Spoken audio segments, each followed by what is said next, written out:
Marvel ఫ్యాన్స్కి ఒక big doubt వచ్చింది. అవెంజర్స్ డూమ్స్డే మూవీ కోసం మార్వెల్ ఎందుకు కేవలం 4 టీజర్స్ మాత్రమే రిలీజ్ చేసింది? ఇది మార్కెటింగ్ ట్రిక్కా లేదా మూవీలో బిగ్ సీక్రెట్ ఉందా? ఇప్పుడు కంప్లీట్ ఎక్స్ప్లెనేషన్ చూద్దాం. యూజువల్లీ మార్వెల్ మూవీస్కి డజన్స్ ఆఫ్ ప్రోమోస్ వస్తాయి, కానీ ఈసారి strategy complete different. Marvel team ఇంటెన్షనల్గా టీజర్స్ లిమిట్ చేసింది. రీజన్ ఏంటి అంటే స్పాయిలర్స్ లీక్ కాకుండా స్టోరీ సస్పెన్స్ మెయింటైన్ చేయాలి అని.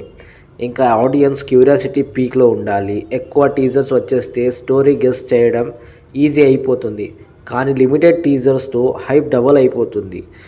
ఇన్సైడర్ చెప్పినట్టు ఈ మూవీలో హ్యూజ్ ట్విస్ట్ ఉంటాయి అంట. అందుకే Marvel marketing team content control చేసి ఆడియన్స్ ఎగ్జైట్మెంట్ని లాస్ట్ వరకు హోల్డ్ చేస్తుంది. సింపుల్గా చెప్పాలి అంటే less teasers, more hype, more mystery. Marvel ఈ స్ట్రాటజీతో బాక్స్ ఆఫీస్ని బ్లాస్ట్ చేయడానికి రెడీ అవుతుంది. మీరు ఏమనుకుంటున్నారు? మార్వెల్ స్ట్రాటజీ కరెక్టా? కమెంట్లో చెప్పండి. ఇంకా ఇలాంటి మూవీస్ అప్డేట్స్ కోసం సబ్స్క్రైబ్ చేయండి ఫిల్మిలకన్. Thank you.